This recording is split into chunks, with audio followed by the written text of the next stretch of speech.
દોસ્તો, હું છું એલડી મકવાણા. બોટાદ દસ્તક ન્યૂઝમાં આપનું હાર્દિક સ્વાગત છે. દોસ્તો, સુરેન્દ્રનગરમાં ખનીજ માફિયાઓ બેફામ. ખનીજ ચોરી અંગે રજૂઆત કરનારા સુદામડાના પરિવાર પર ડી ગેંગના સાગરીતોનું અંધાધૂંધ ફાયરિંગ, પોલીસના ધાડે ધાડા ઉતારાયા. સુરેન્દ્રનગરમાં છેલ્લા કેટલાક સમયથી ખનીજ માફિયાઓ બેફામ બન્યા હોય તેમ એક બાદ એક બનાવો સામે આવી રહ્યા છે. સાયલા તાલુકા પંચાયતના પૂર્વ સદસ્ય સોતાજ યાદવના ઘર પર ખનીજ માફિયાઓ દ્વારા રાત્રિના સમયે ધડાધડ ફાયરિંગ કરતા ચકચાર મચી છે. સુદામડાની કરોડો રૂપિયાની ખનીજ ચોરીના કેસમાં જેલમાં બંધ સોતાજ યાદવ અને તેના પુત્રને થોડા દિવસ પહેલાં જ જામીન મળ્યા હતા. ત્યારબાદ સોતાજ યાદવના પુત્રી દ્વારા સુદામડામાં થઈ રહેલી કાળા પથ્થરની ખનીજ ચોરી મામલે કલેક્ટરને અરજી કરી હતી. જે અરજી પરત ખેંચવા આરોપીઓ દ્વારા સોતાજ યાદવ અને પરિવારજનોને ધમકી આપવામાં આવી હતી. જો અરજી પરત ન ખેંચે તો પરિવારને ખતમ કરવા સુદામડાના દેવેન્દ્રસિંહની ડી ગેંગને સોપારી આપી હતી. આ ધમકી બાદ આરોપીઓ દ્વારા રાત્રિના સમયે સોતાજ યાદવના ઘર પર ધડાધડ ફાયરિંગ કરવામાં આવ્યું હતું. આ મામલે સોતાજ યાદવ દ્વારા 5 લોકો સામે નામજોગ અને ડી ગેંગના 10 થી 15 સાગરીતો સામે ફરિયાદ નોંધાવી હતી. સુરેન્દ્રનગરના સાયલા તાલુકાના સુદામડા ગામમાં બનેલી ફાયરિંગની ઘટના મામલે સાયલા તાલુકા પંચાયતના પૂર્વ સદસ્ય સોતાજ યાદવ દ્વારા ફરિયાદ નોંધવામાં આવી છે. જેમાં જણાવવામાં આવ્યું છે કે પોતાના ગામની આસપાસના વિસ્તારમાંથી આરોપીઓ દ્વારા ખનીજ ચોરી કરવામાં આવે છે. તે અંગે તેમના પુત્રી દ્વારા ખનીજ ચોરી બંધ કરાવવા કલેક્ટર સમક્ષ અરજી કરવામાં આવી હતી. જેથી તેનું મનદુખ રાખી આરોપી કેહાભાઈ ગગુભાઈએ ફોન કરી અરજી પરત ખેંચી લેવા માટે ધમકી આપી હતી. જો અરજી પરત નહીં ખેંચીએ તો તમામે ભેગા મળી મારા પરિવારને ખતમ કરવાની સોપારી સુદામડાના દેવેન્દ્ર ઉર્ફે ઢેંડુ બોરીચાની ડી ગેંગને આપી હોવાનું કહ્યું હતું. ખનીજ ચોરી બંધ કરાવવા રજૂઆત કરનારા પરિવારના ઘર પર રાત્રિના સમયે અજાણ્યા શખ્સો દ્વારા 8 રાઉન્ડ ફાયરિંગ કરાયું હતું. ઘર પર લાગેલા સીસીટીવી પર તોડી નાખવામાં આવ્યા હતા. રાત્રિના સમયે અચાનક ફાયરિંગ થતાં ઘરમાં રહેલા લોકો ફફડી ઉઠ્યા હતા. સદનસીબે ફાયરિંગની ઘટનામાં કોઈ જાનહાનિ થઈ નથી.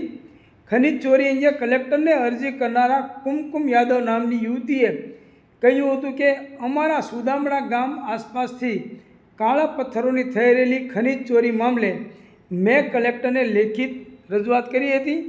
અમને 5 લોકોએ ફોન કરી અરજી પરત ખેંચી લેવા માટે ધમકી આપી હતી અને મારા પર એસિડ એટેક કરવાની પણ ધમકી આપી હતી. અમારા ઘરની બહાર 4 કારમાં આવેલા લોકોએ 15 થી 20 રાઉન્ડ ફાયરિંગ કર્યું હતું. જો અમને પોલીસ પ્રોટેક્શન નહીં મળે તો અમે આત્મવિલોપન કરશું. આ બાબતે સુરેન્દ્રનગર એસપી ડૉક્ટર ગિરીશ પંડ્યાએ જણાવ્યું હતું કે આ કેસના મુખ્ય ફરિયાદી સોતાજ યાદવ અને તેના દીકરા વિરુદ્ધ લેન્ડ ગ્રેબિંગ સહિત અનેક ગુનાઓ નોંધાયેલા છે. એ જ કેસમાં સોતાજ યાદવ અને તેના દીકરાને અઠવાડિયા અગાઉ જામીન મળતા જેલમાંથી છૂટ્યા હતા.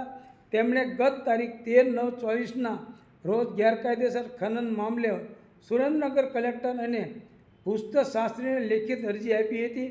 આ ફાયરિંગની ઘટનાના આગલા દિવસે તેમણે પોલીસ સ્ટેશને આવી એક મોબાઈલ નંબર પરથી ધમકીઓ મળતી હોવાનું જણાવતા પોલીસે એ મોબાઈલ નંબર ટ્રેક કરીને તપાસ પણ ચાલુ કરી હતી અને રાત્રે પોલીસ સ્ટાફ પણ તેમના ઘરે ગયો હતો. મોડી રાત્રે તેમના ઘર પર ફાયરિંગ થયાની ઘટના બની હતી. પોલીસને ઘટના સ્થળથી 9 ખાલી કારતૂસ અને 2 ફાયર વગરના કારતૂસ મળી આવ્યા છે. ફરિયાદીએ આ કેસમાં 3 ગાડીમાં આવેલા કુલ 5 આરોપીઓના નામ લખાવ્યા છે. એમાંથી 2 આરોપીઓને રાઉન્ડ અપ કરી લેવાયા છે અને એમની પૂછપરછ ચાલી રહી છે.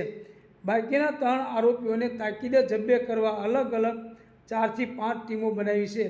આરોપીઓ એક કાઠી સમાજના ડેન્ડુનું નામ છે. એની વિરુદ્ધ વર્ષ 2021 પહેલાંના ગુનાઓ નોંધાયેલા છે, પણ 2021 પછી એની વિરુદ્ધ કોઈ ગુનાઓ નોંધાયેલા નથી. હાલ પોલીસ દ્વારા સુદામડામાં ચુસ્ત પોલીસ બંદોબસ્ત ગોઠવી ફરાર આરોપીઓને જબ્બે કરવાના ચક્રો ગતિમાન કરવામાં આવ્યા છે.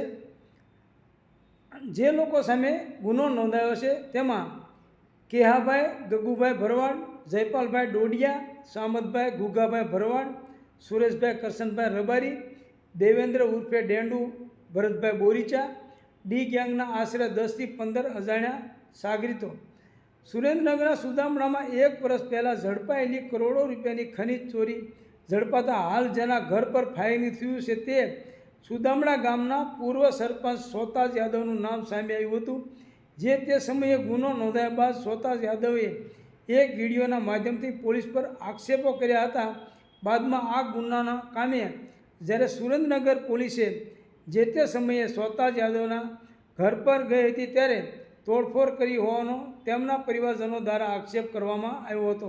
જોકે જે તે સમયે જ પોલીસે પરિવારના આક્ષેપોને પાયા વિહોણા ગણાવ્યા હતા. Botad Dastak news, LD Makwana, Botad.